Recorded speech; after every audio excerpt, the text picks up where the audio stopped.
So not the usual big college football Saturday we've become accustomed to for the beginning of September, but it'll do because a couple of months ago we didn't know if there would be any college football in the month of September.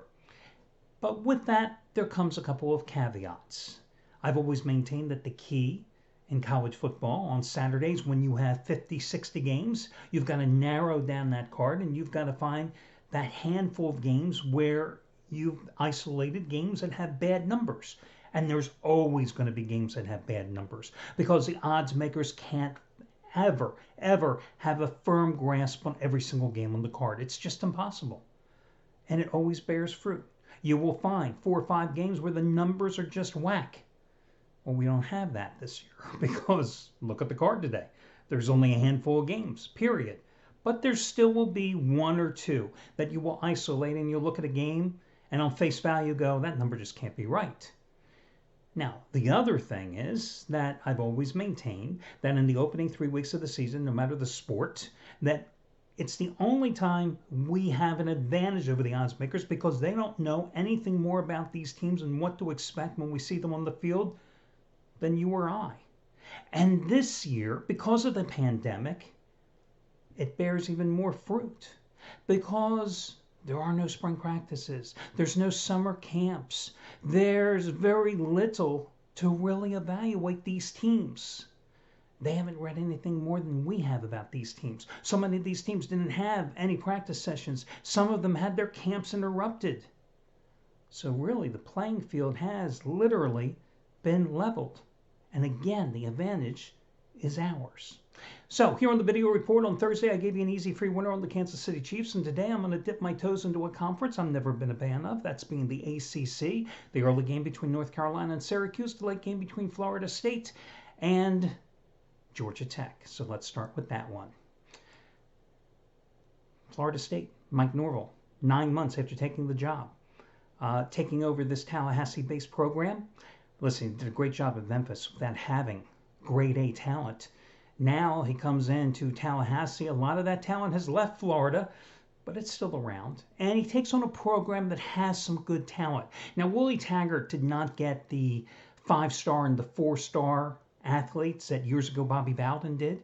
And really, truth be told, Jimbo Fisher wasn't getting a lot of those 4 stars or 5 stars in his final couple of years either.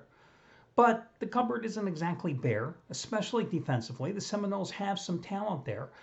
Problem is, Taggart did a lousy job coaching the talent that was there, but it's there. Georgia Tech has a bigger problem. Now, Jeff Collins, I never was really impressed with him as a coach, especially when he was at Temple during that brief time. But he came in at Georgia Tech and he realized that Georgia Tech could stay in the Iron Ages and keep running that triple option attack that Paul Johnson ran with success for a number of years. But listen, you could stay at that service level academy and keep running the option and you could win 7, 8 games a year, but you're never going to contend for a national championship, if that's even a realm of possibilities. Or you could scrap everything, which Jeff Collins did last year, and go to a modern spread attack. Problem is, they don't have the athletes. They didn't have the personnel to run that. And consequently, they averaged 16 points a game offensively. The offense was rarely on the field long enough. The defense was exposed. They gave up over 31 points a game, which was by far the worst figure in the ACC. Those 16 points a game they averaged offensively, that was 5 less than any other team in the conference last year. Well, they can make the commitment, hey, we're going to hit the weight room. The offensive line got a little bigger. I read the defensive line. And everybody on defense picked up an average of 10 extra pounds a game. Well, listen, since the pandemic, I put on almost 25 pounds, and it didn't make me any stronger, I can tell you that. It just doesn't always work that way. Talent and weight, it doesn't go hand in hand. It just doesn't work that way.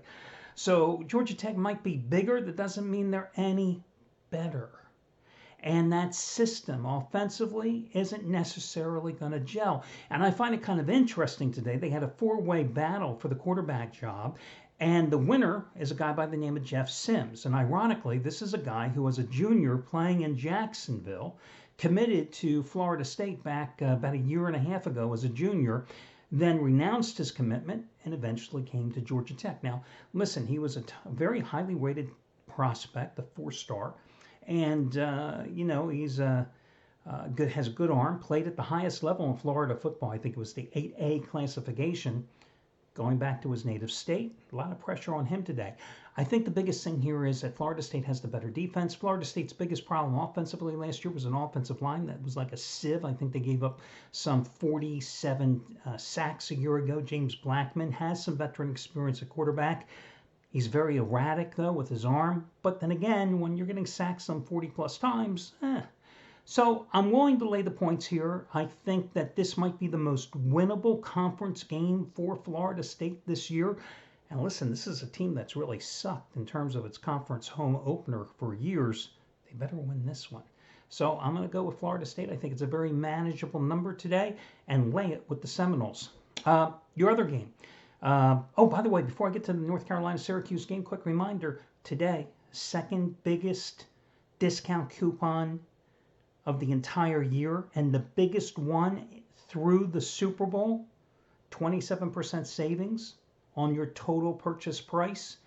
Any combination of picks and or packages from any of the handicappers, 27% is the coupon code, 27PERCENT.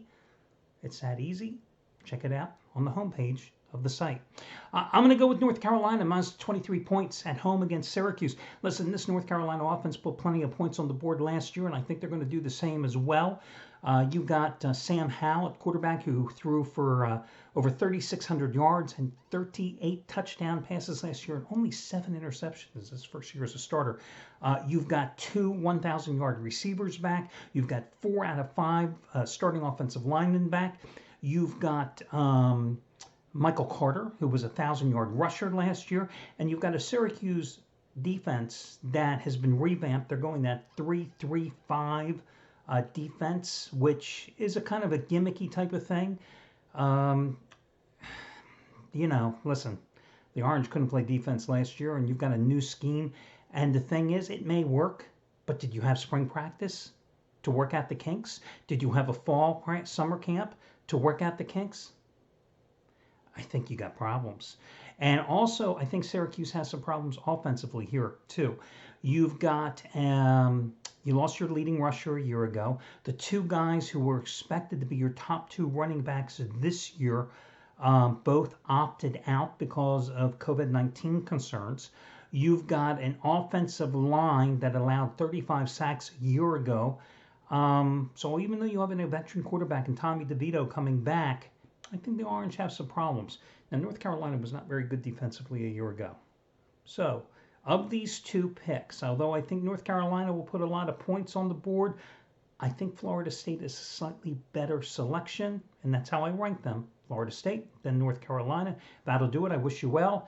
All your other discounts and promos are over on the homepage. I have a big play here on the early afternoon card, which is a double-digit route, which I think is the biggest blowout on the card, which is the half-price play of the day. And I think probably the other big featured play here today would be 2 of them. If you're interested, one of the hottest handicappers here at the site would be Kirby Maxwell, who has his first ever 100-dime max wager, and it's number 8 out of 10 over the past 3 weeks overall. It's on the Louisville-Western Kentucky game. That's a tough game. Boy, that is a tough game. You know Louisville's going to score a lot of points. Louisville doesn't play a lot of defense. You know Western Kentucky is a very good defensive team. Offensively, I think they're going to be able to run the ball in Louisville. It's a decent-sized number. I've gone back and forth on that game. I have to be honest with you. Originally, I thought Louisville. The more I researched the game, then I kind of leaned toward Western Kentucky in the game. I don't know.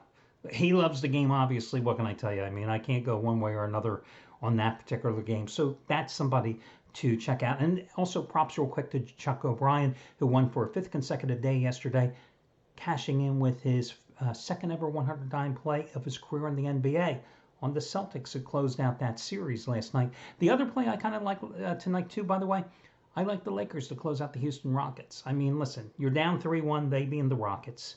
You had one of your players who decided that he needed a little, who knows what, with somebody and broke the bubble restrictions and had somebody in his room. Seriously, I just think the Lakers are going to put them away and get this damn series over. So I like the Lakers, and they're only a 6.5-point favorite tonight.